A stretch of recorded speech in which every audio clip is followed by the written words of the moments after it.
everyone to Too Good to Be True. Thank you for taking the time to listen. The subject for today's show is poltergeists. Before we start getting into details, let's just briefly talk about psychic insight and how we apply it. We choose a subject and research it, and based on that research, we determine what we think needs to be explained by creating a series of questions. Then Justina provides psychic insight to answer those questions. The psychic insight is narrated towards the end of the show. Accepting the psychic insight is a question of individual belief. Now let's go through the disclaimers. Here are the disclaimers. Neither of us claim to have any expertise in any subject that we discuss. We relate information we find through research and the psychic insight. We are always delighted to hear from the listeners. The show only lasts an hour. We don't have the time to present exhaustive research on any topic. This means that there will be information that we miss. We want to provide a basis for the psychic insight. We don't care if a theory turns out too good to be true, as the show name suggests. We are only interested in finding out more of the truth about topics. Spirit can only relate insight that is appropriate for our time and history. Free will cannot be affected. Only comments that are appropriate for our time can be given through the psychic insight. Much of the subject matter in shows may have already been covered many times in other media. We want to look into subjects in a new, different way and be thought-provoking. We are not so good with pronouncing names, we apologize, and neither of us have any particular knowledge of ghost hunting or of psychiatry. If we have misstated anything, we apologize. Why didn't we think of this subject before now? We have talked about hauntings quite a bit, and this is a related subject. I don't know either, but why don't you get us started with a definition? The following is from Wikipedia. Quote, in folklore, a poltergeist, German for noisy ghost or noisy spirit, is a type of ghost or spirit that is responsible for physical disturbances such as loud noises and objects being moved or destroyed. They are purportedly capable of pinching, biting, hitting, and tripping people. Most accounts of poltergeists describe the movement or levitation of objects such as furniture and cutlery, or noises such as knocking on doors. They have traditionally been described as troublesome spirits who haunt a particular person instead of a specific location. Such alleged poltergeist manifestations have been reported in many cultures and countries, including the United States, India, Japan, Brazil, Australia, and most European nations. Early accounts date back to the 1st century, unquote. When you think of a poltergeist, you think of a tremendous nuisance. Is there more on how poltergeist can be disruptive? There's an alternative term to poltergeist which doesn't include the idea that the observed phenomena are spiritual in nature. The term recurrent spontaneous psychokinesis, or RSPK, is used instead. The Psychic Science website lists observed phenomena for RSPK or for poltergeist as follows. Quote, throwing or bombardments of projectiles, for example, stones or small items, opening, closing, or banging of doors or windows, movements including levitation of domestic objects, for example, furniture, sounds of raps or cracking, imitative noises, for example, sound of crying baby or of barking dog, puddles, flooding, outbreaks of fire, pinching, scratching or biting of skin, graffiti of writing, for example, on walls, electrical disturbances and mechanical failures, lights or luminous effects, unquote. Wasn't there a movie called Poltergeist? I am sure that Hollywood would have created more than enough special effects. There have been several movies, again from Wikipedia. Quote, Poltergeist is a 1982 American supernatural horror film directed by Tobe Hooper and starring Jo Beth Williams, Craig T. Nelson, and Beatrice Straight. Steven Spielberg wrote and produced the film, but a clause in his contract prevented him from directing another movie while he made E.T., the Extraterrestrial. The article continues. The film's success helped spawn a franchise consisting of two sequels, Poltergeist 2, The Other Side, 1986, and Poltergeist 3, 1988, and a remake of the same name in 2015.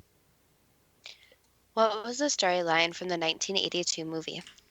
The following is from the Internet Movie Database.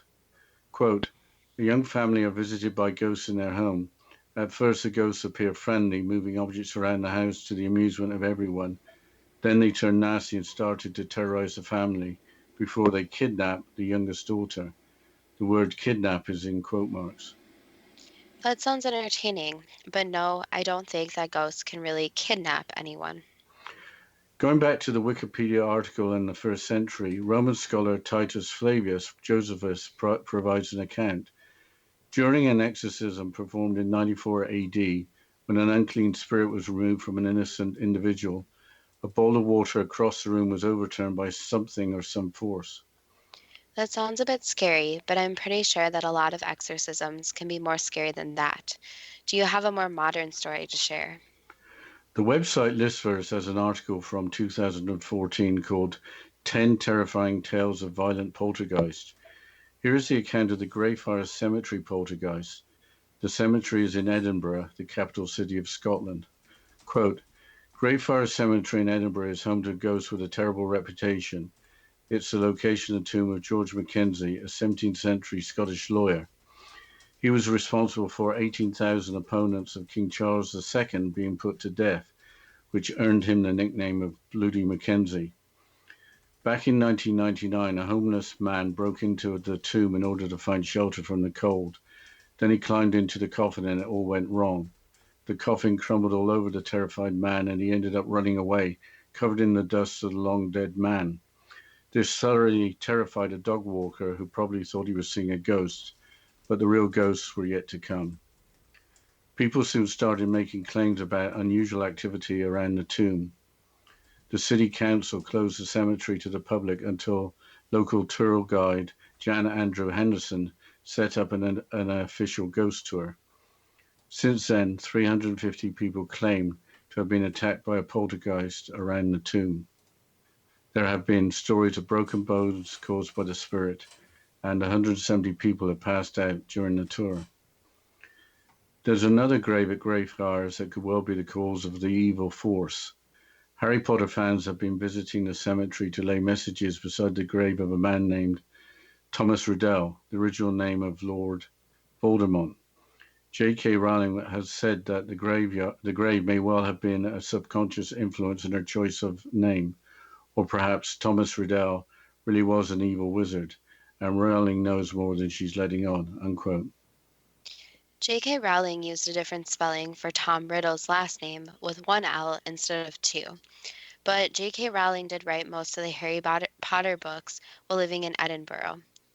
Do you have a more typical poltergeist story to tell? There's so many stories about poltergeists, it's difficult to choose examples. Aren't some poltergeist stories associated with pre-teenage or teenage girls? The Wikipedia article mentioned that poltergeists haunt a person rather than a location. Yes, the term poltergeist agent is used. This is the family member who is the focus of the poltergeist activity. Here is more from the Psychic Science website. Quote, the poltergeist agent is usually a child, teenager, or young adult, most commonly a prepubescent or pubescent girl, 9 to 13 years. In many poltergeist cases, there are complex and emotionally conflicted family dynamics. Often the family has a strict authoritarian and punitive regime and may be strongly religious. One widely accepted theory is that poltergeist phenomena are a psychokinetic manifestation of the agent's intense repressed anger at another, more powerful family member, who may directly or indirectly be the target of the activity. Often, however, the anger seems to be directed at the self, so that the poltergeist agent becomes the victim. Despite the often dramatic and threatening nature of poltergeist manifestations, people who experience or are targeted by them are very rarely seriously hurt by the phenomena. Any physical harm is usually restricted to scratches, minor cuts, or small bruises, sometimes as a result of being hit by projectiles, unquote. What causes poltergeist or RSPK activity to begin? Again from the same article. Quote, poltergeist cases usually break out suddenly, often triggered by a traumatic event or new source of emotional stress. Most outbreaks do not last for more than a few weeks or months and usually end abruptly. Some notable cases, however, have continued for several years. Often the activity dies down or ceases when there is a significant change in individual or family circumstances, for example, moving house, switching schools, or a change in the household's membership. Individual and family counseling or psychotherapy can also help in bringing the outbreak to an end." Unquote. And do you have an example that fits the typical scenario? There is the Enfield poltergeist, another story from the British Isles, but it isn't clear what started it all. Here's part of an article from 2012 from the CSI COP website. Quote, "In August 1977, a series of disturbances that were soon characterized as a case of poltergeist phenomena or even demonic possession began in Enfield, a northern suburb of London. The subject of a forthcoming movie, the occurrences included the actions of an 11-year-old girl who repeatedly levitated above her bed, held the nation spellbound for over a year, according to Britain's Daily Mail. No explanation other than the paranormal has ever been convincingly put forward." Unquote. I think we need to go into a break, Justina. Yes, we'll continue discussing this story plus other information about poltergeists after this short break. And you're listening to Too Good to Be True with Justina Marsh and Pete Marsh on the X Zone Broadcast Network, www.xzbn.net.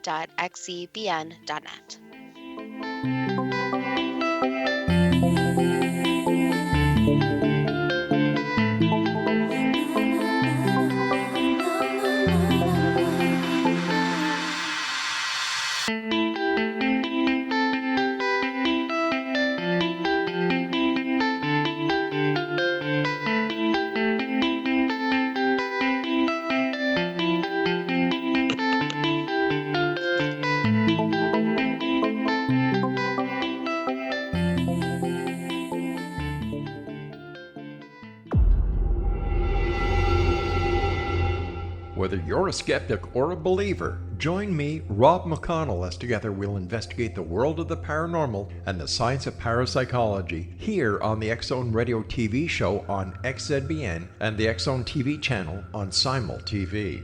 Since 1990, the X Zone Radio TV show has been the place where people dare to believe and dare to be heard. Together, we'll investigate UFOs, aliens, ghosts, Bigfoot, psychic phenomenon, lake monsters, conspiracy theories, government cover-ups, the truth embargo, alien abductions, ESP, haunted locations from around the world, and so much more. With over 28 years of broadcasting and more than 4,500 individual guests, the X Zone is truly a place where fact is fiction and fiction is reality, as evidenced by the credibility, integrity, and professionalism of the guests that we bring to our international audience.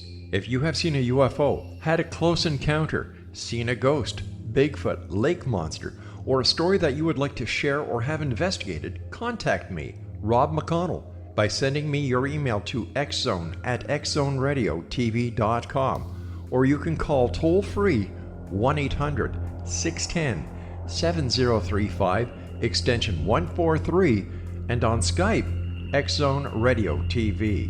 For more information on the X Zone Radio TV show with yours truly, Rob McConnell, visit www.xzoneradiotv.com or www.xzonetvchannel.com or simultv.com and xzbn.net.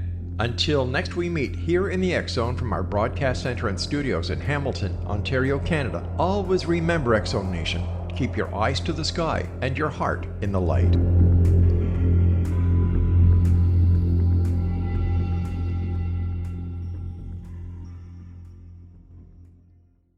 You have heard of the X Zone? Now watch it on Simul TV, plus 500 video games, live TV channels, free video on demand, worldwide, and more. Does this sound like tomorrow's television? Well, it is, but you can have it today, right now. It is Simul TV. Simul TV offers what the others only wish they could provide. 15 exclusive channels like X Zone, sci-fi, and horror. We are worldwide. No other provider offers that. 500 built-in video games. No need to have an extra expensive system. We have them included. Free video on demand. Live streaming events from around the world. Interactive online network, and much more. Tomorrow's TV today. Simul TV. Sound too good to be true? Well, it's not. You can have Simul TV today. Sign up at simultv.com. Do it today.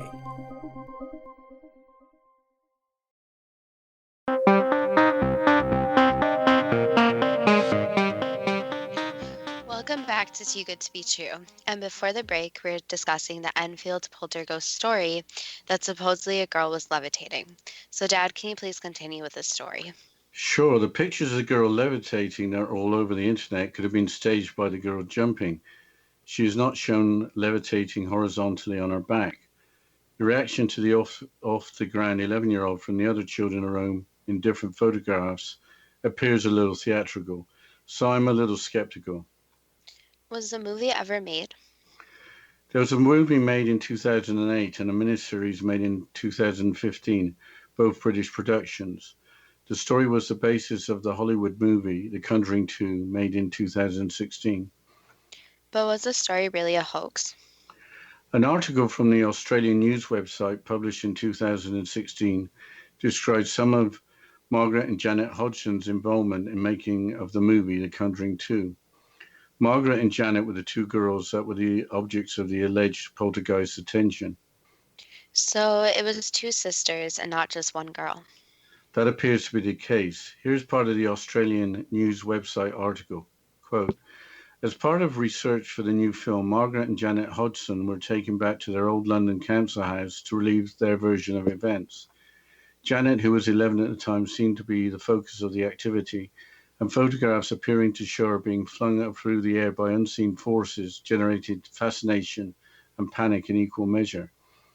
Margaret, 13, was affected to a lesser extent, but was also photographed being propelled through the air with Janet. The unexplained activity lasted for 18 long months and included furniture moving by itself, oven gloves bursting into flames, toys and rocks being thrown, demonic voices, and even levitating children. Many people at the time considered the whole thing to be a hoax, but a proliferation of recordings and independent witness accounts meant that nobody has been able to entirely debunk the girl's story, unquote. A council house is a home owned by a local town or city that is rented out to a tenant. Were there any sound recordings made? Yes, there were. The article continues. Quote, there are chilling recordings of Janet, who is naturally high-pitched, suddenly and inexplicably starting to speak with a gruff and clearly male voice. Just before I died, I went blind and I had a hemorrhage and died in a chair, the voice said on one occasion early on in the haunting. Investigators for the Society for Psychical Research, SPR, concluded that Janet was channeling the malevolent spirit of the previous occupant, Bill Wilkins, whose son was able to confirm the details of the death. Peggy Hodgson, a single mother of 4 children, Janet and Margaret, had 2 brothers, Johnny 10 and Billy 7, had contacted the society in desperation after visits by the police and a priest proved fruitless. They also contacted tabloid newspaper The Mirror, whose photographer, Graham Morris, captured the famed series of pictures showing Janet being flung across rooms and appearing to levitate. Most of the images were captured by a fixed camera, which took pictures every 15 seconds. In an interview with the BBC in 2011, Morris said he believed both sisters were genuinely possessed at the time. You had to see it to believe it, he said. They were petrified. They were so frightened, unquote. Peggy Hodgson is obviously convinced of the presence of paranormal entity. What did either of the girls have to say? It was almost 40 years later when the movie The Conjuring 2 was made. Yes, the news website article continues with comments from Janet Hodgson, who appeared to be the prime target or agent. Quote, in a 2012 interview with ITV, Janet was asked to describe how she felt when Bill's spirit was speaking through her. When the voice of Bill Wilkins came out of my mouth, it felt like it was coming from behind me rather than from within me, she said. At one point, SP researcher Maurice Gross taped my mouth up and filled it with water, and the voice still came out. Those who witnessed Janet speaking Wilkins' voice claimed she managed to do with her lips barely moving. Skeptics claimed that the girl deliberately manipulated her voice, but a speech therapist claimed it would have been virtually impossible for Janet to maintain such a charade for 18 months without hurting or damaging her throat. Other witnesses say they saw floating objects in the home and heard strange knocking noises. Morris said he was struck in the head by a piece of Lego during one visit to the house. Though just a tiny piece of plastic, the object struck his face with enough force to leave a bump, unquote. ITVR broadcasting network in the United Kingdom. Was the voice of the apparent ghost or poltergeist, Bill Wilkins, recorded? The voice of Bill Wilkins can be heard on the BBC website. A Radio 4 program called The Reunion, the Enfield Poltergeist, was made in April of this year, where witnesses were reunited. Janet and Margaret Hodgson didn't participate. Interestingly, the witnesses featured in the program are looking for a scientific rather than paranormal explanation. Visits by the police were mentioned earlier. If someone was trying to pull a hoax, involving the police would seem to be a really dumb idea. Contacting the police sounds like an act of desperation with no one else to turn to. I am sure no one from the house in Enfield was charged with anything. Nobody was arrested, but the news website continues the article with a description of a police officer observing some strange events. Quote, Police Constable Carolyn Heaps made an extraordinary statement about what she witnessed in the house. I heard 4 distinct taps on the wall and then silence, she wrote. Then about 2 minutes later, I heard more tapping from a different wall. Another PC checked the walls, the attic and the pipes, but could find nothing to explain the knocking. Then the eldest son of the family pointed to a chair near the sofa. I then saw the chair slide across the floor. It moved approximately 3 to 4 feet and then came to rest. I checked the chair and I could find nothing to explain how it moved. Police told the Hodgsons that they were unable to help because there was no evidence of any crime had been committed. Skepticism has always swirled around the Enfield haunting, and Janet later admitted she faked about 2% of the phenomena. You get bored and frustrated at all the people coming and going, she told the UK Telegraph in 2012, unquote. The UK Telegraph is a British national newspaper. So some small percentage was fake, but what brought it all to an end? The story has 1 or 2 twists yet. The website Psi Encyclopedia explains later events in an article from 2015. The website also explains that there was much more paranormal activity than we have mentioned. For example, small fires started and went out on their own without causing damage. Metal spoons were bent and footsteps were heard with no one around. But the article mentions a 2011 interview with the London Daily Mail, during which Janet provided some interesting information. Quote, Janet, now age 45, mentioned having been bullied at school as a result of the incidents, being nicknamed Ghost Girl. She also mentioned having played with a Ouija board before the trouble flared up. She said she had been unaware that she went into trances until shown the photographs, unquote. Did any psychics or mediums try to help? The Psi Encyclopedia provides details of several mediums that tried to help, but the following from the same Psi Encyclopedia article suggests that the activity has ceased. Quote, after Peggy Hodgson died, the house was briefly occupied by mother of 4, Claire Bennett, who stated, I don't see anything, but I feel uncomfortable. There was definitely some kind of presence in the house. I always felt like someone was looking at me. Her sons would wake in the night hearing people talking downstairs. Bennett then found out about the house's history. Suddenly it all made sense, she said. The family moved out after just 2 months. The house is currently occupied by another family who do not wish to be identified. The mother says, I've got children, they don't know about it, I don't want to scare them, unquote. Peggy Hodgson died in 2003, but the same article indicates that Steven Spielberg's 1982 movie Poltergeists, which we had mentioned earlier, was based on a documented haunting in England, which was probably the Enfield Poltergeist. Do you have a poltergeist story from the United States, preferably without a Ouija board involved? Yes, we have to discuss the Bell Witch Poltergeist, with the story being set in a time well before Ouija boards were mass-produced.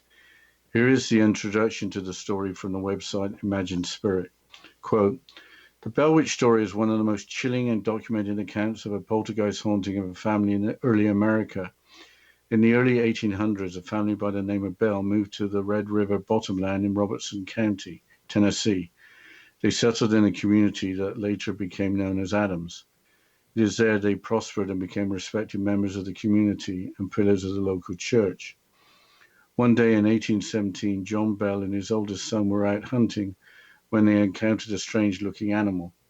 Shocked by the appearance of the thing, which they reported to have the body of a dog and the head of a rabbit, this sounds like an elemental, Bell shot at it several times to no avail. The animal just vanished, and John Bell thought nothing more about the incident, at least not until after dinner. That evening, the Bells began hearing beating sounds on the outside walls of their house. These mysterious sounds continued with increased force each night." Unquote. In 2010, the population of Adams was 633, occupying an area of 2.5 square miles or 6.5 square kilometers. And elemental is a name given to a paranormal entity. So, strange events began to happen in a small rural community. Was any one person or agent targeted in particular? One individual, then another, again from the Imagined Spirit website. I think we'll have to continue with the quote after the break. Yes, after this short break, we'll continue discussing the Bell Witch Poltergeist and then later getting into the questions and the psychic insight. But you're listening to Too Good to Be True with Justina Marsh and Pete Marsh on the X Zone Broadcast Network, www.xzbn.net.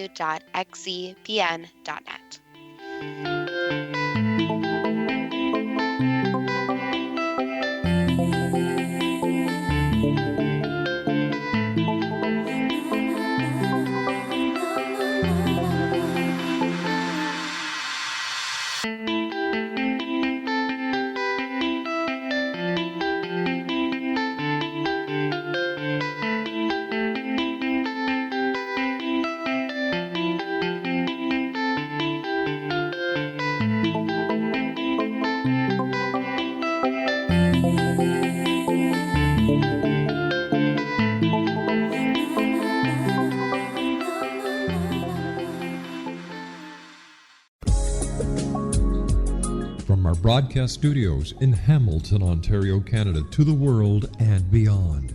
You're watching the X Zone Broadcast Network, www.xzbn.net. AVS Media Den. You have heard of the X Zone? Now watch it on Simul TV, plus 500 video games, live TV channels, free video on demand, worldwide, and more. Does this sound like tomorrow's television? Well, it is, but you can have it today, right now. It is Simul TV. Simul TV offers what the others only wish they could provide. 15 exclusive channels like X Zone, sci-fi, and horror. We are worldwide. No other provider offers that. 500 built-in video games. No need to have an extra expensive system. We have them included. Free video on demand. Live streaming events from around the world, interactive online network, and much more. Tomorrow's TV today. Simul TV. Sound too good to be true? Well, it's not. You can have Simul TV today. Sign up at simultv.com. Do it today.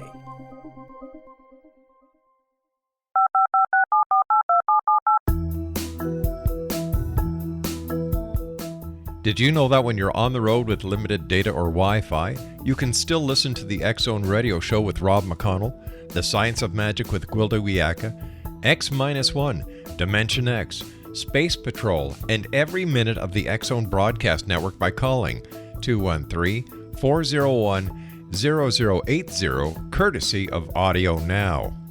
No smartphone, app, or internet needed. It saves your data plan and it's free if you have unlimited minutes.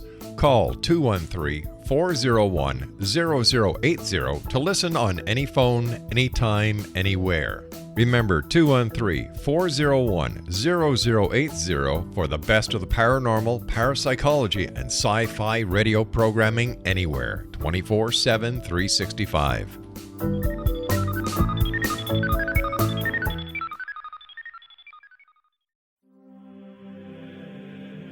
Rob McConnell here, presenting an overview for Nicholas Paul Jennings, author of a fascinating book, Amen.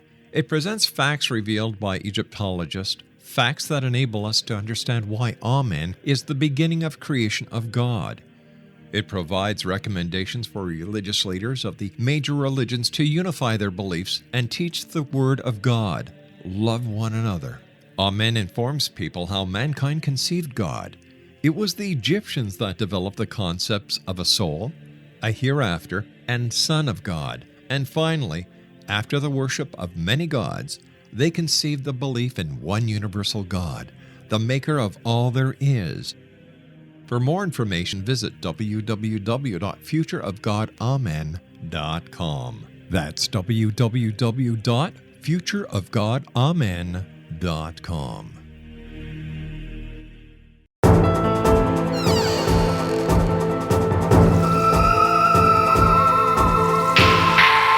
back to Too Good to Be True. Before the break, we were discussing the Bell Witch poltergeist.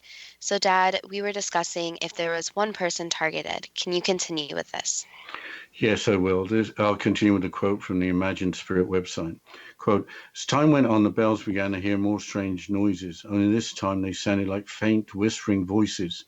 Too weak to understand, but it sounded like a feeble old woman crying or singing hymns. The encounters escalated, and the bell's youngest daughter, Betsy, began experiencing physically brutal encounters with the entity. Eventually, the wrath of the poltergeist settled on John Bell, and the witch severely physically assaulted him for 2 years, unquote. What happened to John Bell? Severe physical assault for 2 days, let alone 2 years, would be enough to destroy a person. Again from the same article, quote, on the morning of December the 20th, 1820, after a long battle with a strange disease which swelled the tongue and caused trouble eating, John Bell breathed his last breath. As family and friends began to leave John Bell's burial site, the spirit laughed loudly and sang a cheerful song about a bottle of brandy. Did John Bell actually die from the Bell Witch's horrible torment? We'll never know. It is documented, however, that the poltergeist phenomenon was so strong and witnessed by so many people, including future President Andrew Jackson, it's hard to believe a living person could have created a hoax, unquote. Was that the end of the story? No, it got weirder still, again from the same source. Quote, in April of 1821, the spirit visited Lucy Bell and told her that it would return in 7 years for a visit. 7 years later, in 1828, the spirit returned as promised. Most of his visits centered on John Bell Jr. The spirit discussed with him such things as the origin of life, Christianity, the need for mass spiritual reawakening, and other in-depth topics. Of particular significance were the spirit's prediction of the Civil War, World War I, the Great Depression, and World War II. After 3 weeks, the spirit bade farewell, promising to visit John Bell's most direct descendant in 107 years. The year would have been 1935, and the closest direct living descendant of John Bell was Charles Bailey Bell, a physician in Nashville. Charles Bailey Bell himself wrote a book about the Bell Witch, but it had been published prior to 1935. No follow-up book was ever released, and Bell died some years later in 1945, unquote. So by 1945, the story had ended. Is that right? Not really. There is still some strange activity. The article again continues, quote, today the spirit which haunted the Bell family nearly 200 years ago is believed by many to be the source of numerous manifestations in the area where the story took place. Some believe that when the spirit returned in 1935, it took residence in Adams, Tennessee, once part of the Bell farm. The faint sounds of people talking and children playing can sometimes be heard in the area. It is also challenging to take a good picture there, unquote. So it sounds like the entity or its energy is still around. Is there anything else we should know about the story? Yes, the Imagined Spirit article has a postscript as follows, quote, postscript. Some have speculated that John Bell had molested his young daughter and that Lucy Bell instigated the Bell Witch story and concocted it to mass poisoning him for revenge. It had also been theorized that she and Betsy were masquerading as the spirits. However, Betsy was so physically battered by the witch or demon, it's difficult to give credence to this theory or that Betsy Bell was involved in any way masquerading as a witch, unquote. None of that explains the creature with the body of a dog and the head of a rabbit that John Bell shot his gun at. Were any movies made out from the story? The movie An American Haunting, made in 2005, is based on the story. Earlier, the very successful 1999 movie The Blair Witch Project was apparently inspired by the events at the Bell family home. I think it's time for the first question. Is a poltergeist a troublesome spirit or ghost which haunts a particular person instead of a specific location? That could be said. Have poltergeist manifestations occurred in many cultures and countries, including the United States, India, Japan, Brazil, Australia, and most European nations? Yes, and others. Are there any cultures that are free of poltergeists? No. Do typical poltergeist phenomena include the following? Movement, including levitation of domestic objects, for example, furniture, puddles, flooding, outbreaks of fire, pinching, scratching, or biting of skin, graffiti or writing, for example, on walls, or electrical disturbances and mechanical failures. Yes, all of those can occur. Can anything else occur? Yes, sometimes other injuries and sometimes objects will actually fully disappear. As reported by Titus Flavius Josephus during an exorcism performed in 94 AD, was an unclean spirit removed from an innocent individual? Yes. Did a bowl of water across the room overturn by the influence of something or some force? Yes. Is Greyfriars Cemetery in Edinburgh, Scotland, home to the ghost of George Mackenzie? Yes. In 1999, did a homeless man break into George Mackenzie's tomb in order to find shelter from the cold and then climb into a coffin? Yes, and also disturbed some of the items. Were the objects associated with the remains of George Mackenzie having been placed in the coffin? Yes. Did the coffin crumble over the terrified man? Yes. Did the man run away covered in the dust of the long dead George Mackenzie? Yes, he did. What was the unusual activity around the tomb that followed? The disturbance of the ghost, since the ghost just wanted to be left alone. So the ghost did what it did because it did not want to be disturbed. Yes, and wanted to rest in peace basically, so did not want their coffin disturbed. Why did the ghost hang around its coffin? Because it did not realize that it was fully dead. So again, it was trapped between the spiritual and physical world, and he didn't fully realize that he was dead. Did the grave of Thomas Riddell in the same graveyard have any influence on the unusual activity? No. Was the name Thomas Riddell the basis for using the name Tom Riddle in the Harry Potter books? Yes. Is there such a person as a poltergeist agent? Some would say yes, but it depends on the context. Why is a poltergeist agent typically a 9 to 13-year-old girl? Just because of the energy they usually give off. The more innocent female energy is something attractive, you could say. Is there in many poltergeist cases complex and emotionally conflicted family dynamics? Yes. Is there any truth in the widely accepted theory that poltergeist phenomena are a psychokinetic manifestation of the agent's intense repressed anger at another, more powerful family member? So this is where it gets tricky, since in some cases there's not really a poltergeist. So it can be a family member who is acting out or acting up. But however, in other circumstances, there's actually a poltergeist present. So that's the issue. Sometimes the family member is responsible, while other times it's not actually their fault. With no poltergeist, is the family member conscious of what they are doing? In regards to when they're actually acting up, Yes, is the family member acting up conscious or subconscious through some type of energy? sometimes yes and sometimes no.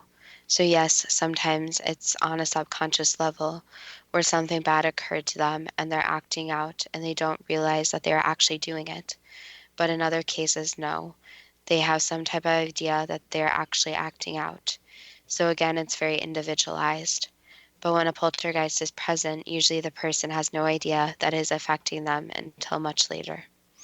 Does it often occur that the anger is self-directed such that the poltergeist agent becomes the victim? Sometimes yes, sometimes no. But usually if the person is the victim, it would be done on a subconscious level. Is it understood that a human can act up in a paranormal-like manner? It's all energy. So again, sometimes it is a poltergeist. So sometimes it is another entity. But basically it goes back to that everything is energy and things can be shifted via energy. So it's really just the person without actually knowing they're affecting the energy. Are people who experience or are targeted by poltergeists rarely seriously hurt by the phenomena? Yes, that's correct. Usually it's more non-harmful ways, but in certain cases, yes, it can lead to physical harm when things get really, really bad. But in most cases, it's just smaller things that will not actually harm anyone. Do poltergeist cases usually break out suddenly, often triggered by a traumatic event or new source of emotional stress? In most cases, yes. Why do most outbreaks last only for a few weeks or months and usually end abruptly? Because of the changes in emotions. So once there's some control over these emotions, there's not really that charged energy for the poltergeist to feed off of. What causes an outbreak to occur for several years? Usually when there's fear involved. So fear is basically a trigger, and the fear of the unknown makes it last longer. Does the activity die down when there is a significant change in individual or family circumstances? It could, yes. Does individual and family counseling or psychotherapy help in bringing an outbreak to an end? Yes. In August of 1977, did poltergeist phenomena begin in a house in Enfield, a northern suburb of London? Yes. Did an 11-year-old girl named Janet repeatedly levitate above her bed? Yes. Did a 13-year-old girl named Margaret also levitate? Unfortunately, yes. I think before we could go on to the next question, we have to have a break. So can you take us into the break, Justina? Yes, after the break, we'll continue with the questions and the psychic insight. And you're listening to Too Good to Be True with Justina Marsh and Pete Marsh on the X Zone Broadcast Network, www.xzbn.net.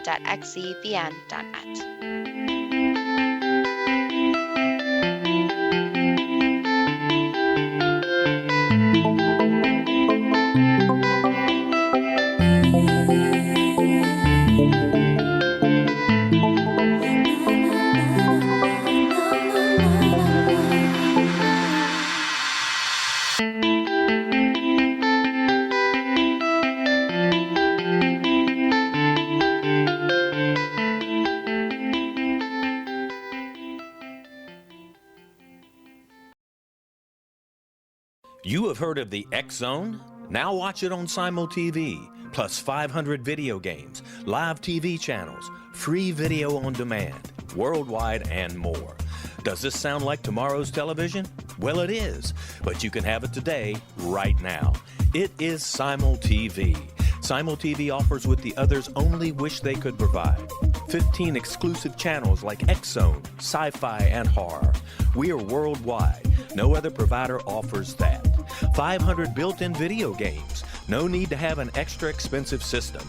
We have them included. Free video on demand. Live streaming events from around the world.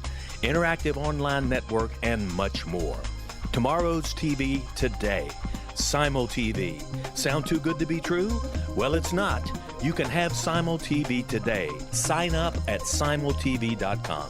Do it today.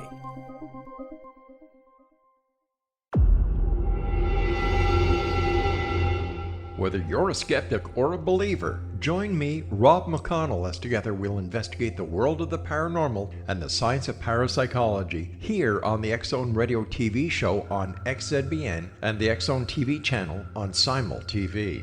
Since 1990, the X Zone Radio TV show has been the place where people dare to believe and dare to be heard. Together, we'll investigate UFOs, aliens, ghosts, Bigfoot, psychic phenomenon, lake monsters, conspiracy theories, government cover-ups, the truth embargo, alien abductions, ESP, haunted locations from around the world, and so much more. With over 28 years of broadcasting and more than 4,500 individual guests, the X Zone is truly a place where fact is fiction and fiction is reality, as evidenced by the credibility, integrity, and professionalism of the guests that we bring to our international audience. If you have seen a UFO, had a close encounter, seen a ghost, Bigfoot, lake monster, or a story that you would like to share or have investigated, contact me, Rob McConnell, by sending me your email to xzone@xzoneradiotv.com, or you can call toll-free 1-800-610-7035 extension 143, and on Skype, X-Zone Radio TV. For more information on the X-Zone Radio TV show with yours truly, Rob McConnell, visit www.xzoneradiotv.com or www.xzonetvchannel.com or simultv.com and xzbn.net. Until next we meet here in the X-Zone from our broadcast center and studios in Hamilton, Ontario, Canada, always remember, X-Zone Nation, keep your eyes to the sky and your heart in the light.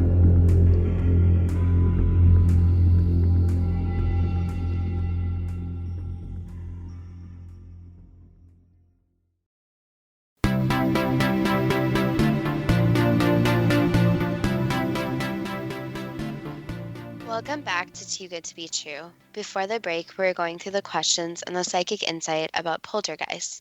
So, Dad, can you please continue with the questions? Yes, we were discussing the Enfield poltergeist. So here's the next question.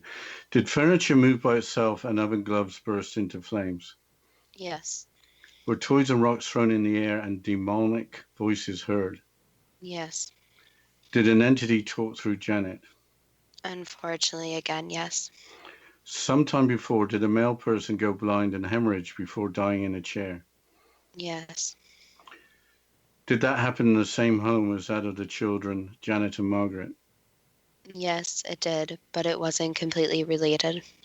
Why wasn't it completely related? The person had some health issues that helped trigger the situation. Was the person who died named Bill Wilkins? Yes. Was photographer Graham Morris struck in the head by a piece of Lego during one visit to the house? Yes. Was the voice of Bill Wilkins external to Janet rather than internal via her vocal cords? Correct, yes. Did Police Constable Carolyn Heaps see a chair slide across the floor about 4 feet or about 1.2 meters? Yes. Did Janet use a Ouija board before the trouble flared up? Yes. Was the use of the Ouija board a trigger in this instance?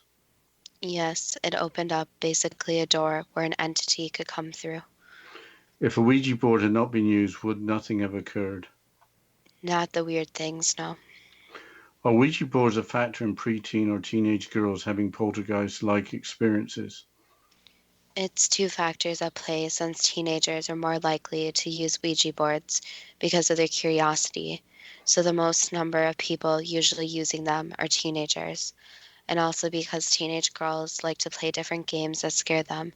But overall, yes, it is a factor. Was the ghost of Bill Wilkins behind all the strange paranormal experiences over the 18 months in the house in Enfield? No, there was another entity too. Can you say anything about the other entity? So Bill Wilkins was a ghost, meaning that he didn't really have the necessary energy. You could put it to make objects move physically. So there was another negative entity that was responsible for the moving of objects and scary experiences. So did the ghost of Bill Wilkins and the entity become active via the Ouija board? Yes. So the other entity, not the ghost of Bill Wilkins, was the poltergeist? Yes. Why did the entity reveal itself as a poltergeist rather than a ghost? Are you asking why the entity didn't just pretend to be a ghost? No, I'm getting at what the poltergeist actually was. If not a ghost, the entity may have been something that hadn't had a human life. Correct. So the entity was a negative entity that was not a ghost. So it did not have a physical human body and did not die on the physical earth plane. Is a true paranormal poltergeist normally a negative entity rather than a ghost? It can be a ghost. So in some situations, it will be a ghost. But usually when there are more extreme things like trying to injure people, strange voices, etc., it's usually something worse. So negative entity, not a ghost. So ghosts might just do tricks such as maybe move an object from one place to another, but would not usually move objects right in front of people, make strange voices, or try to injure someone. Why did the paranormal activity cease when it did? The entity moved on, so basically the energy was not something it could feed off of anymore. Why did the next tenant in the house in Enfield feel like she was being watched? Because the ghost remained there.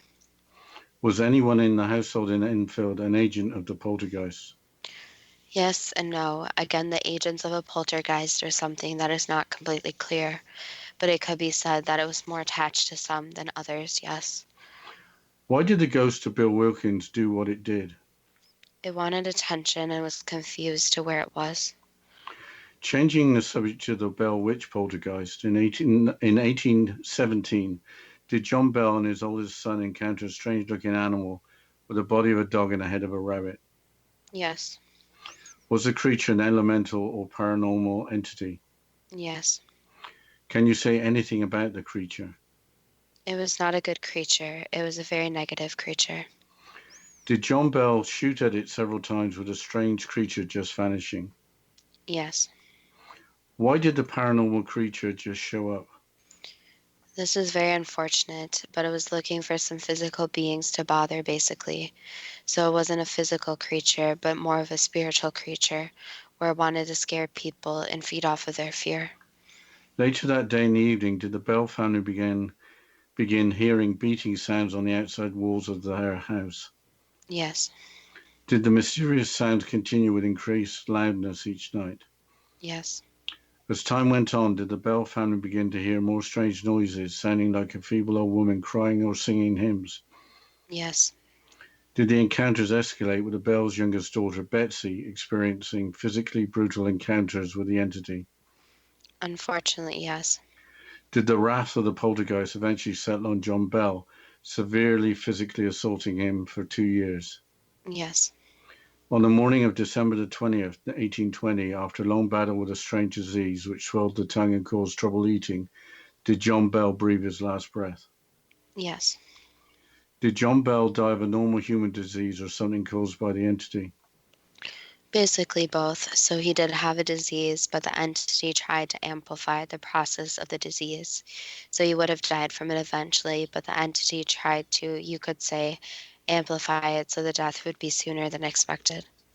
As family and friends began to leave John Bell's burial site, did the spirit laugh loudly and sing a cheerful song about a bottle of brandy?